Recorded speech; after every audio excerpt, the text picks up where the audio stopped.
We are praying, our kind and loving God. We thank you that you have been such a remarkable parent who shows us love by rebuking us whenever we go astray. We humbly ask, O God, may we be able to comprehend the truths of our time and be able to see the dangers that are lying before us. And Lord, as once was said, that there was an iceberg and your children were called to meet that iceberg head on. May we do the same in this day and age as we are soon to approach the Sunday law.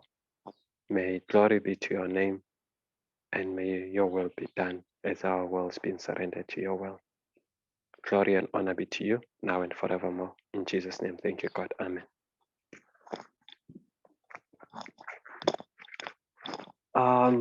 Good afternoon and welcome, everybody. So, just to maybe a quick recap of what we did in the morning. So, in the morning, we were looking at in the morning we were looking at the second wave actually, but we know that there's a first wave, and it is believed that there's also a fourth wave, which is when we were reading the Vox article. So when you look at the second wave, it made so much progress because of it actually was radical, if I can put it like that. It was radical. It wanted to deconstruct the society. It actually wanted to do away with the patriarchal system that was in place, which actually was taking away the rights of women in so many ways. So as we can maybe have a view or a picture of how our society are actually built today, they are still built within these patriarchal systems, especially here in Africa. Many of the places here in Africa, you go anywhere here in Africa, they are built within this patriarchal system. A woman has no voice. A woman cannot choose for herself. A woman must keep quiet. A woman must be submissive.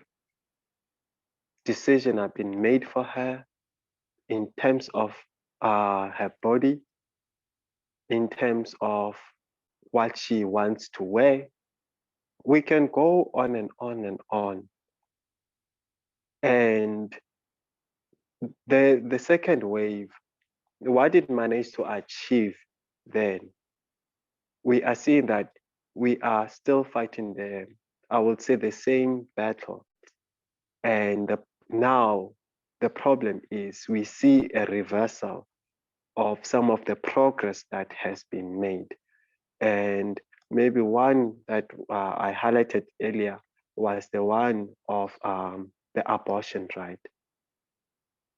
And you can also see that even when you look at the issue of equal pay, men and women doing the same job, they're not paid the same money.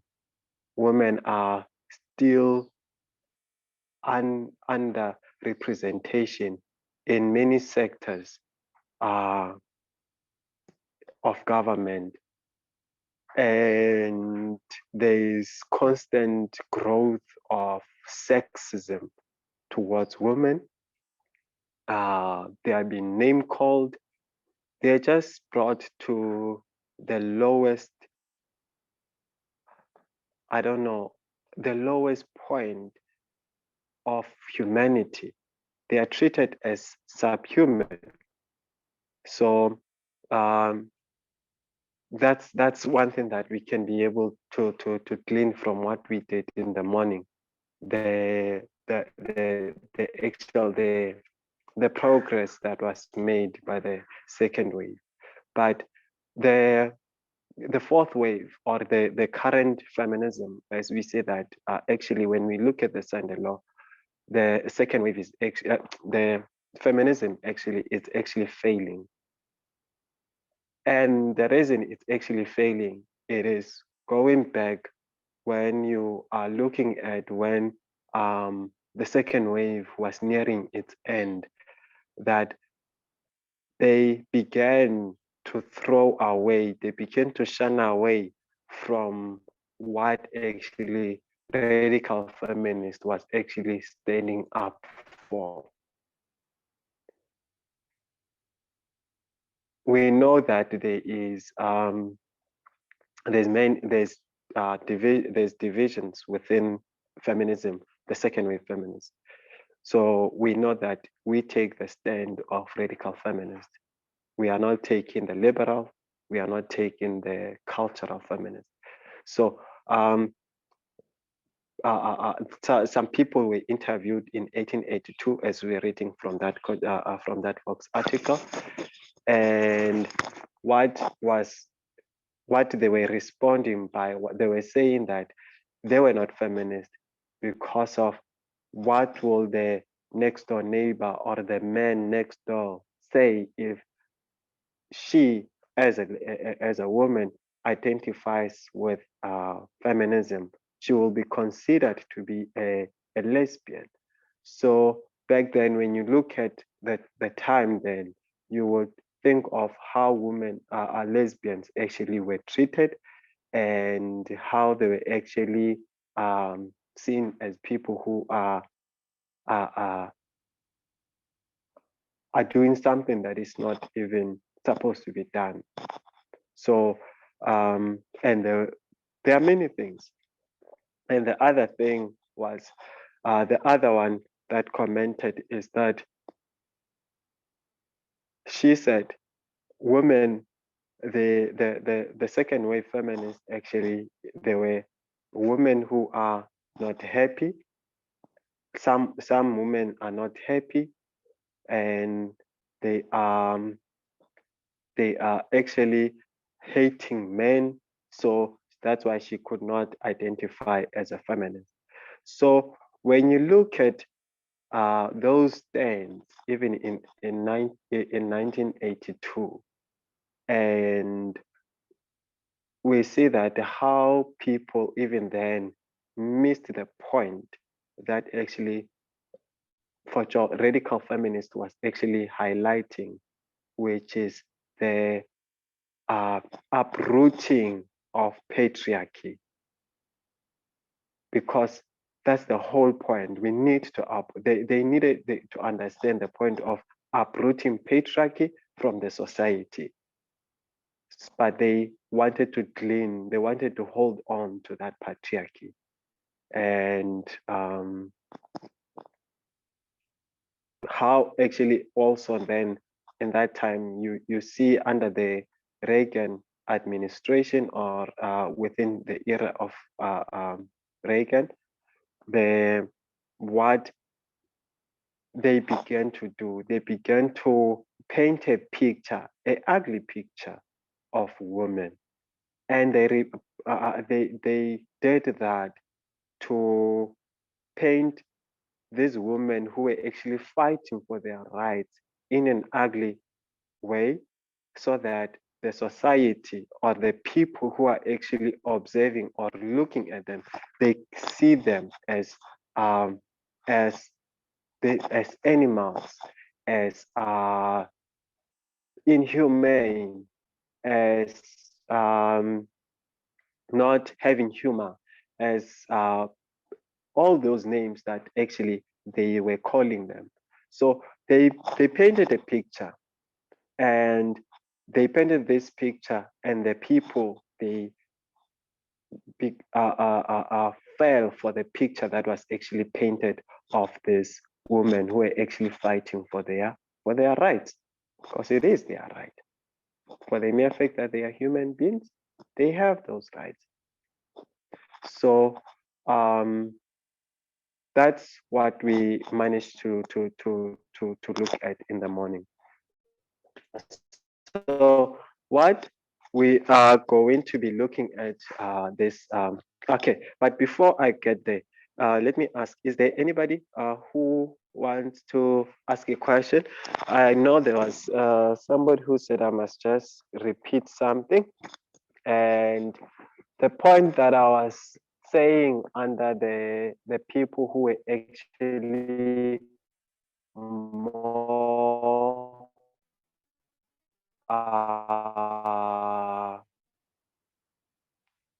in more and it's under this second wave feminists were affected, but black people suffered twice more than what the white women who were actually fighting were actually suffering. So they suffered more. So I wanted just to highlight that point which I made earlier on.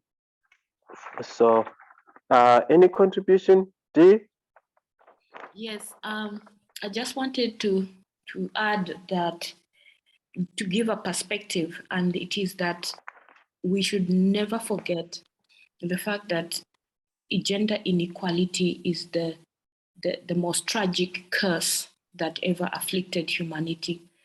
If we look at the line of restoration, we've got gender as the very first curse, and then false worship, and then national racism. And it's interesting how, because of a wrong method of reading scripture, we accepted the gender inequality as God's plan for salvation, as well as racism. We accepted those as just in, the way that things were designed. Even though the reason why I even may include racism is because even though we went through the Civil War, the American Civil War, where they were trying to liberate the slaves, and in fact, on the books, slaves were liberated, but we are now in 2022, and we still have we still are living in such an unequal society that promotes nationalism and racism, even more so now than probably before. It's worsening, it's not getting better. So the gender issue, we have to begin to see it truly as a curse, rather than the way we used to see it and think that, because of sin, Adam takes precedence over Eve, and now Eve becomes a subhuman, exactly the way you put it, and women are treated as subhuman. And we accepted that. Very good, noble Christians allowed ourselves to abuse women. We have to see it as a curse. It has done so much harm on society. The danger is that harm, we have accepted it. We have embraced it. Is why we talk about misogyny. The word misogyny just embraces the idea that we have accepted the status quo. In fact, on many occasions, we fight to protect that status quo. We protect abusers, and we sacrifice a woman. Earlier this morning, I shared a video with Gracious about the complications of childbirth. If you really look at the complications of childbirth, I'm throwing this in here just to show that society decided and agreed that the female gender is going to bear the consequences of the sins of the whole world. And she should accept that punishment. It belongs to her. And so even when women are suffering, they accept it. When women are suffering, men accept it, because men don't want to suffer. So all the suffering goes on women. When women suffer, societies accept it, because it's the punishment for Eve having eaten the fruit first. So we've internalized the punishment. So when women are suffering, one of the complications that women suffer so much from childbirth is when there is obstruction in labor, and then the whole business of pushing the baby out damages the vaginal wall and the wall that separates the bladder from the vagina, and therefore what you end up with is a hole between the bladder and the vagina. So the urine will flow non-stop coming out through the vagina. This is complications that we don't really see in South Africa, because in South Africa we have a good health system.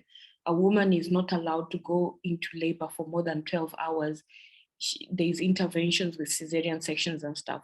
But there are countries on the planet today who don't have access to those kinds of services, and the women go through this and develop these complications. And when they do, society, you should see how society treats those women as outcasts and throws them out, even out of the house, and they must go there in the bushes and die somewhere, and just build a makeshift shelter just so the hyenas don't eat them. And the woman accepts her lot. The families accept her lot, the parents, the brothers, the sisters, the husbands abandon them. And it is acceptable because we have internalized misogyny. But I just wanted to say that sexism is such a grievous sin. It is so evil. I think someone posted in their status today, I think it was Jan, and he's saying we need to see, we need to begin to see sexism as racism. I don't remember who it was, but sexism is a sin. I think that when that sinks into our minds, then the very same vigilance we had when we were conservative in keeping the Sabbath, keeping the reforms, being those strict Christians and not tolerating. Do you remember how we used to supervise each other? What we are wearing, what people are eating. We would really condemn someone just because they did not put a head covering. We would condemn them. That woman is going to hell. And we were so vigilant in supervising each other, make sure that everyone is pursuing country living, homeschooling.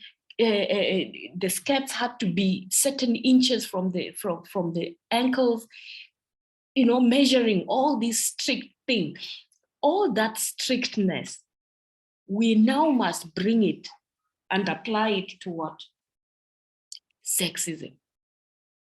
We must apply it to sexism with the same vigilance. In other words, we must be able to smell sexism and gender inequality a mile away and deal with it the way we used to deal with the skirts. Sorry for talking too much. No, please don't apologize. You are not talking too much. I think that's one of the things that women will always apologize as well for talking. But you're not talking too much, and you have all the right to the way you articulated it. I want to add to what you are actually saying, the statement. It says, I was looking at Elder Terry's presentation, that, when we look at sexism, we need to understand what is the fundamental concept behind the Sunday law, the underlying concept. So it says sexism is the deepest, the worst, the oldest, most fundamental form of discrimination. So sexism is the deepest, the worst, the oldest, most fundamental form of discrimination. So I think that's something that we really need to truly, like Dish is saying, we need to put it, at the forefront of our heads, that we need to see it for what it is, and we need to recognize it and smell it and all that. So continue when the summary of what of the study that I was actually I'm doing. When we look back, I know we did the study some time back, but I just wanna review come back to the points that I was actually highlighting the last time. So we are looking at at this at the two turning points, which is actually 1989 and 2014. So 2014 is a turning point. Um, it's a turning point, and 1989 is also another turning point in our history. So they are those two turning points. So when we look at them, and we are actually looking at this misogynic, genist incel movement, is that we we need to see what how actually they think, because of this is some of the things that the men's right are actually standing up for. So so the point is that this does not cover the whole picture of sexism in our prophetic history, right? It does not speak about the deep-seated sexism. For example, when you look at an iceberg, I know G showed an iceberg last week. So when you look at an iceberg, you can only see the tip of an iceberg, but you do not see the what is actually underneath. So in this lesson, it's actually we see the tip of an iceberg. All these attacks that we are we saw actually when we speak about this misogynic incel. It's they are actually rejoicing over killing women. They see it as a victory unto them and a loss to women. And when you look at that, and we see that that's just a tip of an iceberg, you can just think then what is underneath the surface, or what is underneath the waters. It's how huge the problem is, because of many people are walking around and they don't um, aspire to the violence that which this movement is actually aspiring to do, but you have them having the same um, thoughts, like uh, ideas like um, the inhumane treatment of women, dehumanizing women in a more subtle way than these others that they will do. So the fearful one, or the one that we really need to be scared of, it's these people who are actually walking around and they having these ideas. They are actually sharing the same worldview as these men who are actually aspiring to violence against women. So um, it's the what's underneath. It's the stereotypes and the discriminations that are actually going on. And how do we get to here? Um, how did we get here? It is actually when we look back at how actually it began, right? Um, we need to trace it from backwards, from the past, and come to the present, which is 2022. Um, how people or this idea has developed. So when we go to the misogynist incel book that the PDF that I once sent in the group, when you are going on the history, when we speak about this this these ideas these people are actually having on how actually did we get here to where we are and to be able to speak about these things, it's because we see them happening and we can be able to trace them from history.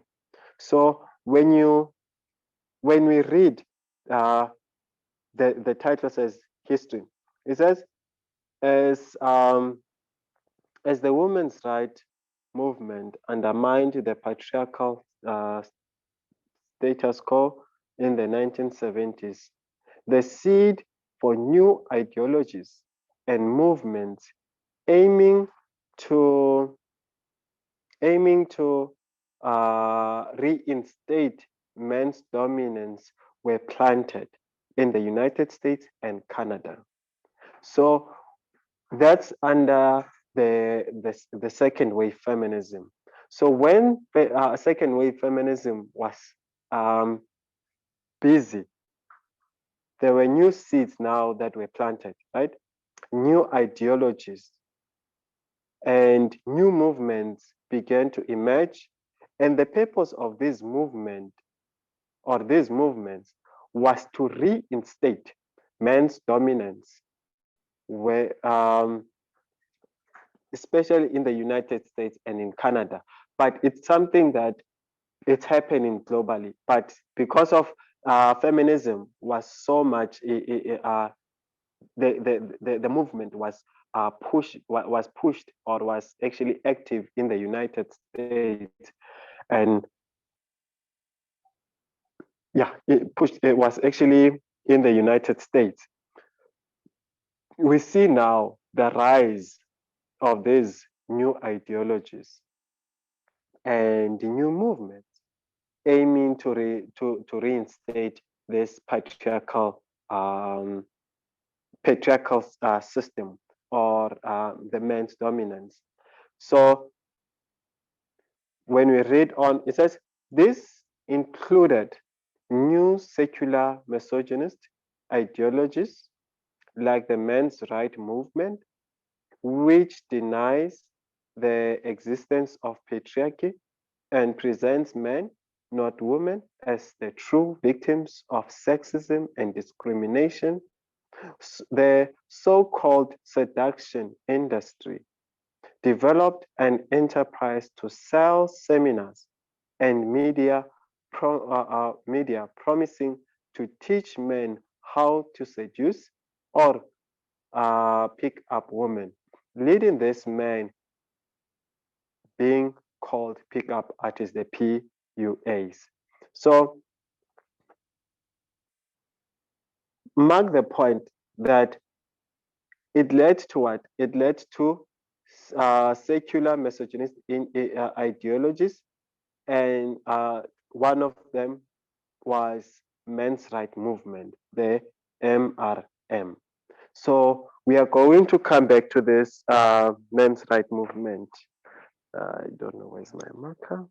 Okay, so we are going to come back to this men's right movement. So we have, okay, let me just turn on my video. So we have the PAU and then we have the MRM, men's right movement. So this one was a result, no, this one was a result of this one, right? So it all happened because of what was taking place in this history. So what they saw was what women actually they were actually fighting for, and the ground which actually they were actually achieving, or the victories they were winning. So this has made seeds to be developed, like new ideologies began to be developed and new groups began to emerge. And the purpose of it, it was just to what? To reinstate what? Patriarchy or control women. That's that's one point that we please just remember as we continue. So continuing with the history, it says women face the disproportionate gender-based violence, from domestic abuse to sexual violence to serial killing. Their movements for equality have also been met with violence. Men, including police, assaulted women suffragists protesting for their right to vote in the early 1900s, responding to the threat to men's dominance. What men want to do? They want to dominate. So what do they see? They see the fight that women were putting up, that this is actually threatening what? Our dominance. So all these victories was actually um, a threat to their dominance. So it continues. It says, as the feminist movement further transformed the system of men's control. In 1989, when you look at 1989, a Canadian perpetrator, the first solo act of mass violence documented as primarily motivated by misogynist ideology. He stated he started his motivation for an attack on women engineering students and at Mora. That's a cole politico. Yeah, I think it's a technology engineering school as fighting for feminism. So what does he say? He says, look, I'm actually fighting feminism. And that solo act actually started when? In 1989. So what? So I know that Rasedi once shared about the whole story of this man who actually went on to killing women because of he wanted to have a revenge. So that's one act that happened actually in 1989. And that actually marked a turning point when you look at what women have achieved. So now the only way is what? Is to use violence. So I don't know.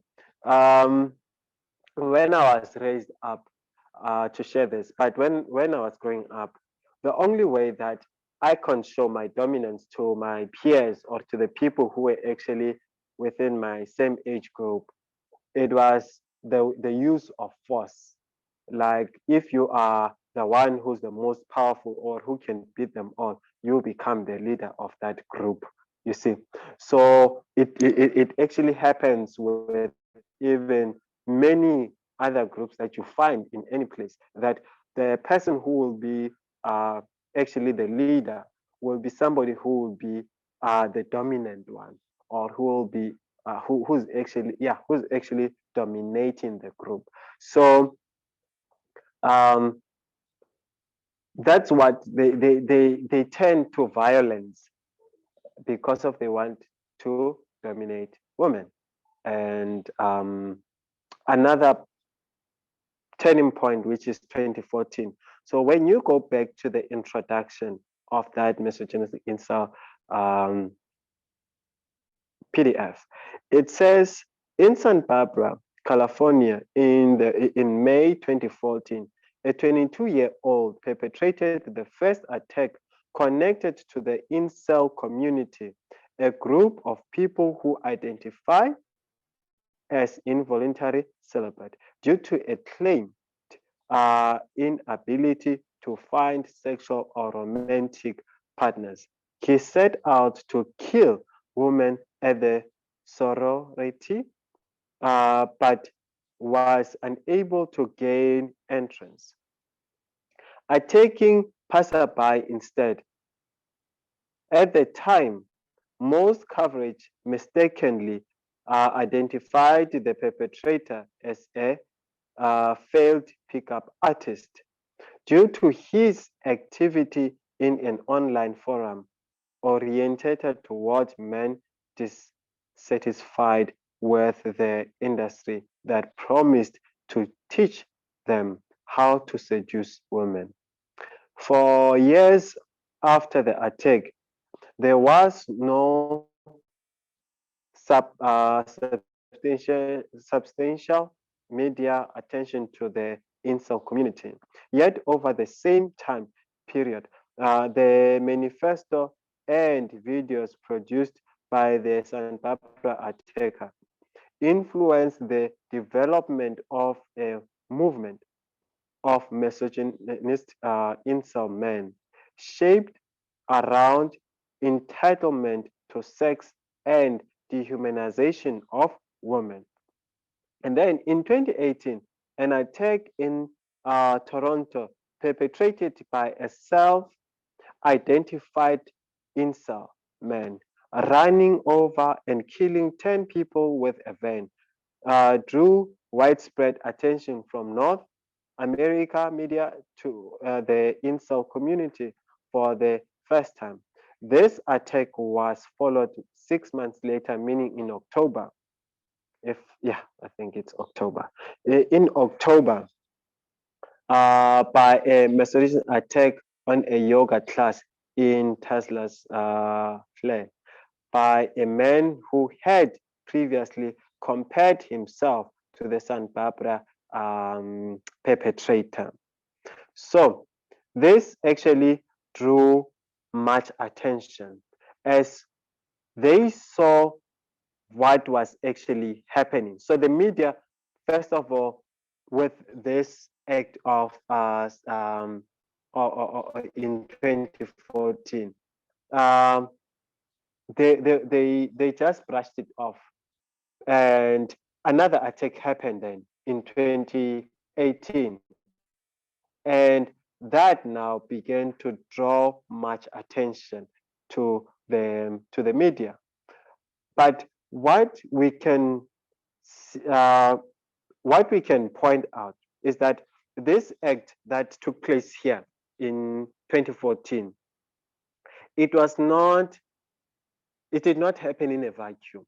We can put it like that. This did not happen in a vacuum. This has been a development of what was actually happening within these online communities that were actually that were actually there. And so this act of 2014 did not happen in a vacuum, and this act of 1989 did not happen in a vacuum. It was because of a man who actually looked at feminism and saw a threat and then resorted to what? To violence. So yeah.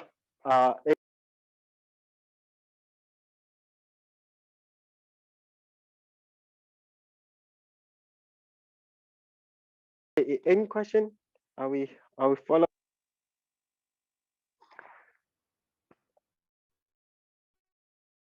We are following.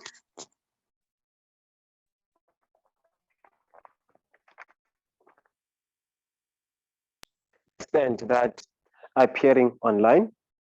The focus of the lesson is under this the ideology of the misogynist incels. Not all who identify as incel will commit violence. Um, and when you look at misogynist incel, it's similar to it's similar actually in construction to racist skinhead. So when you look at racist skinhead, who do they hate the most, and who do they want to dominate? Who do they want to be dominant over? They want to dominate the white men. They want to dominate black people. So that's this racist skinhead. So when you compare the two with women and men, men wanting to dominate women, and yeah, you can be able to draw some lessons from when you compare them. Like we can be able to compare racism and sexism. So we need to see the difference between the two groups, the incel movement, which is the involuntary misogynist. So to the filter to understand these differences even within this movement will actually make us to make wrong conclusions or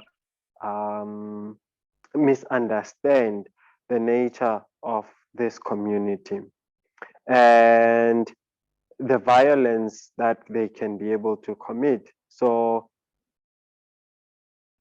we we know that misogyny is people who are just hateful towards women, and they show contempt and dislike of women. They have prejudice. They are against women, and misogynic incel beliefs developed from a male supremacist culture that that actually reduces violence against, that actually fails to reduce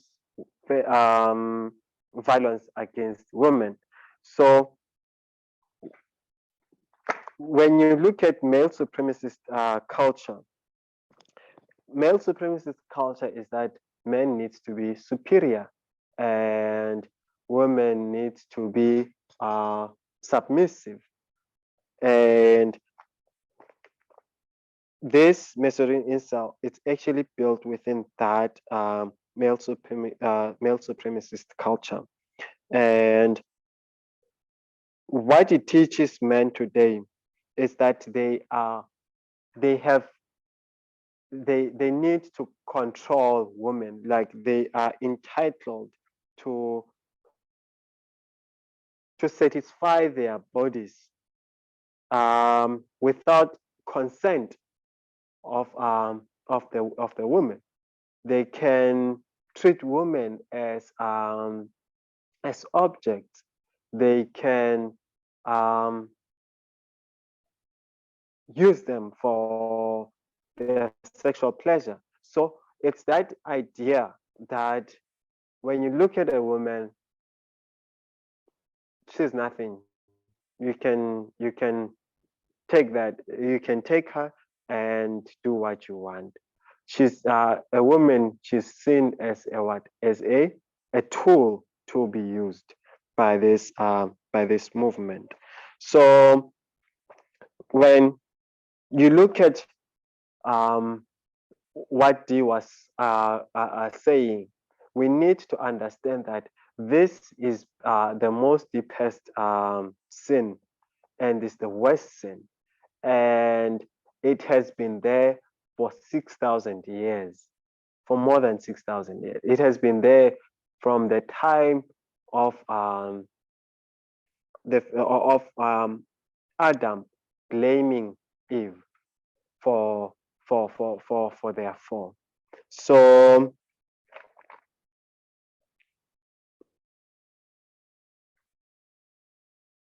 So when we look at the language against women, they actually glorify this misogynistic insults. They actually glorify on violence, and and it's actually supported and it's built on a cultural um, and social um, structure. Like it's something that is actually built within the culture.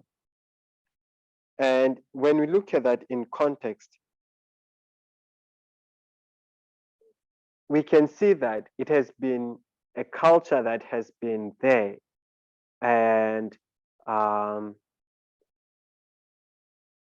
it's not like these things were not happening then, but they have been happening.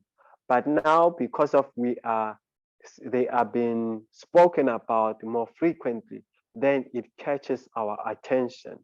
And now God is actually wanting us to see the seriousness of these crimes.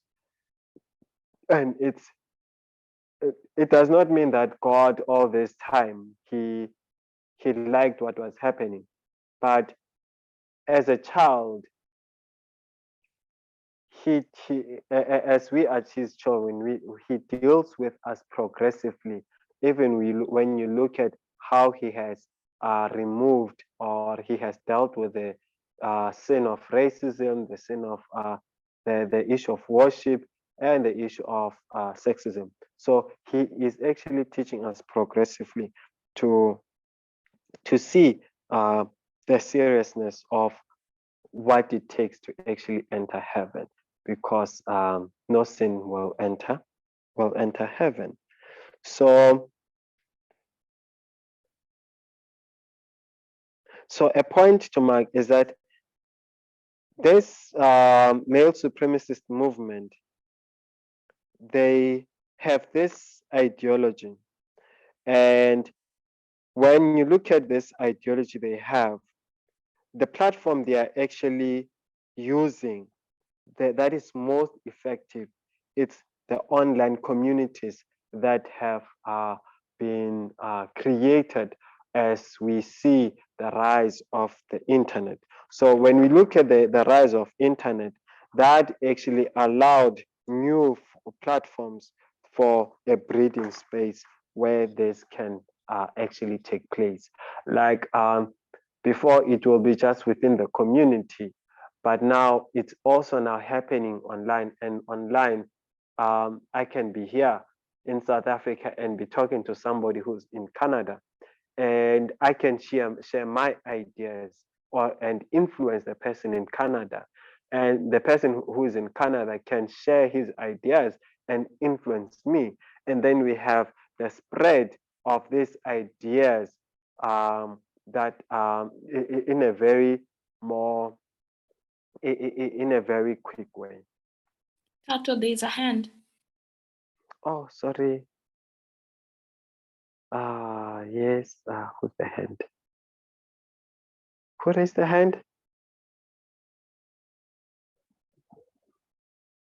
First, I saw. Yeah, Kanya. I did.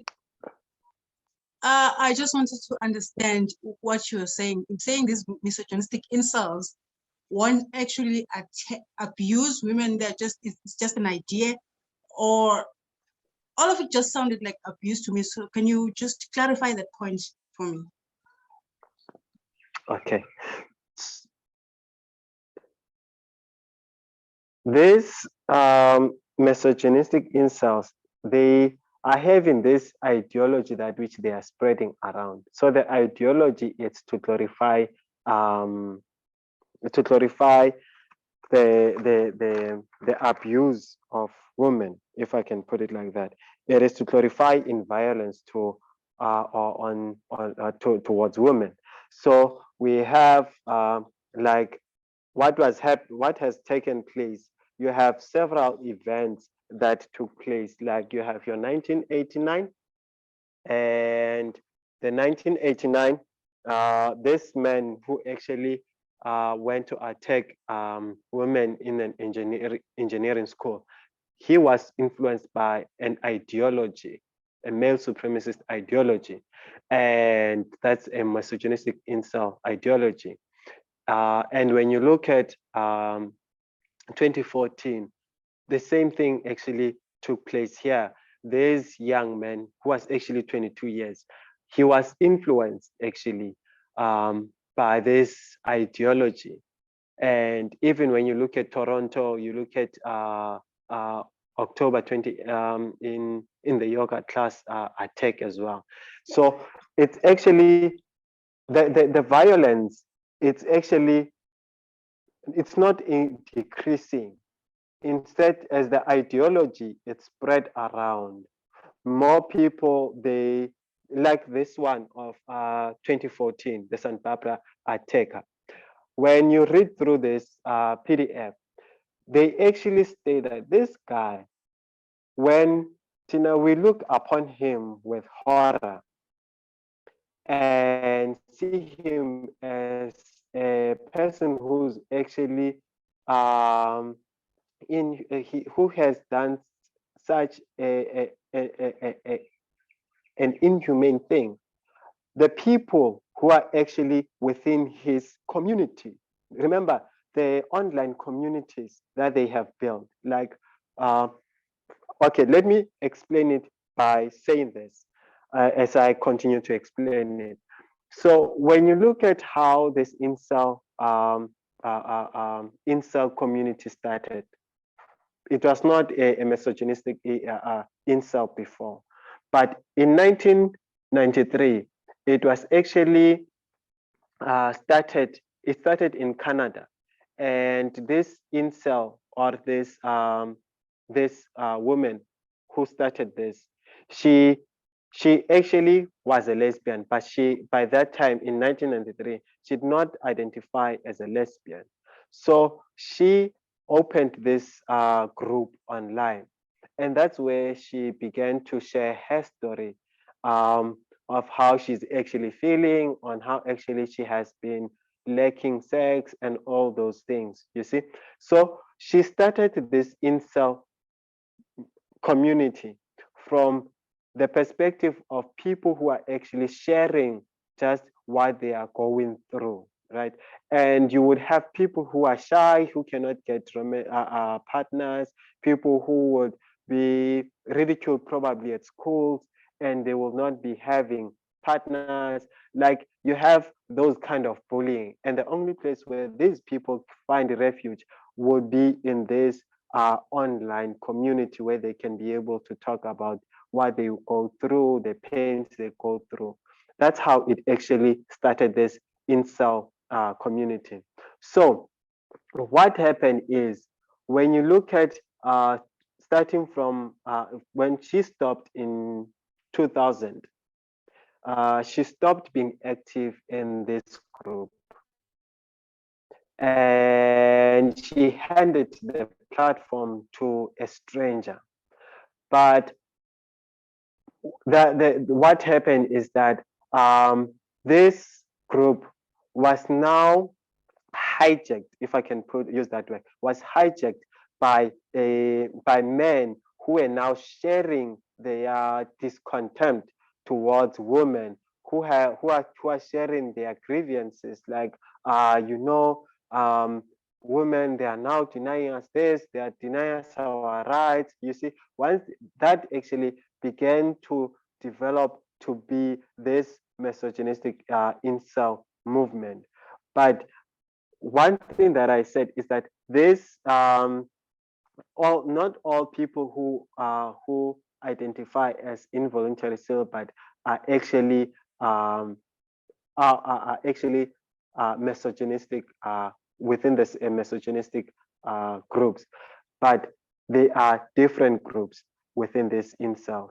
So one of them is this misogynistic incel, which is actually the people who are actually glorifying and violence towards women, who are actually dehumanizing women, who are actually animalizing women, who are who are saying all these ugly terminologies towards women. But what you have in 2014 is that it starts with this Santa Barbara attack.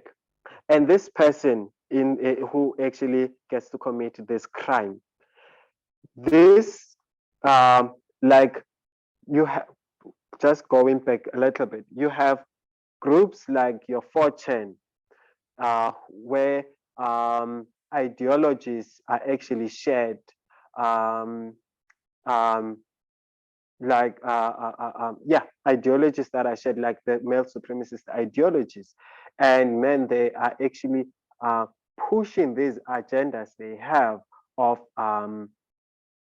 having uh, this entitlement on women. So when you look at 2014, you see this mass murder, and that's going to lead to other mass murders that are going to follow thereafter. And one point is that what happens here in 2014, it's actually also connected to Gamergate, the study that Rasedi did, and it's connected to these online chats that I want us to actually also look at. But yeah, that's what I was saying. But then I see she says she understood. And then any other person again?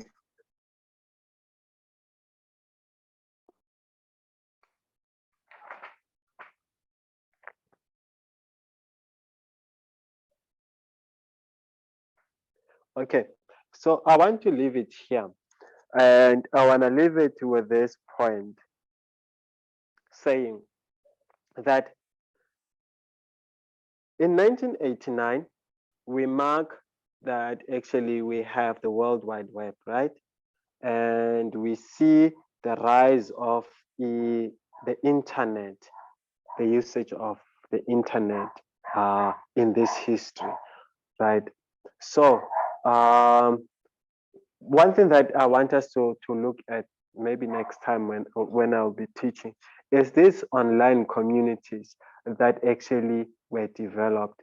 They were developed from a certain perspective that actually people who are actually saying that they are shy or who would be most quiet, they would in those groups they will be active, you see, and be the ones who are actually talking. But now, how do they come out and then commit such murders? How do they now go around with doing such violences? So so yeah, we will continue next time. I'm sorry that child 5 minutes, but then I would just like to hold it here. And then the point is to be able to see, as we are actually going to the Sunday law, this men's right movement, as it is actually rising and it's actually gaining victory. And we mark that it is it is one of the Trinity. Is it Trinity? Yes, it's one of the Trinity. We have within the Trinity, we have the men's right movement, and then we have libertarians, and then we have what is the other one? Atheism, right? So we have these three, these three, the Trinity, right? And each they perceive a threat, right? They actually fight against something. So the men's right movement is fighting against feminism, right? And we mark that feminism is actually failing and it is actually succeeding. You see that. So now that's what I want us to understand. That's actually the purpose of the study, we want to see the filter of feminism and how this one actually is actually succeeding. Yeah, but so I hope I did not confuse anyone. Anyone with question, comment before we close?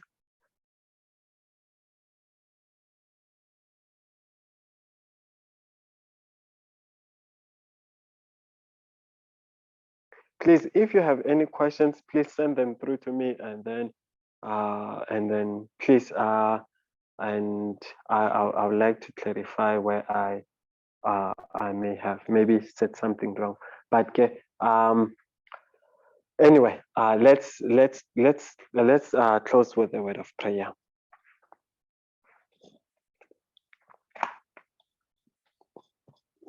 We are praying. Our kind and loving God, we thank you. We humbly ask, oh God, that you may continue to lead us and direct us. And please, God, may your will be done as your people here at the end of the world. And Lord, as a radical feminist, may we be able to see and know what we are actually signing up for. And as we accept you and the kingdom, may we understand what actually we are putting ourselves into.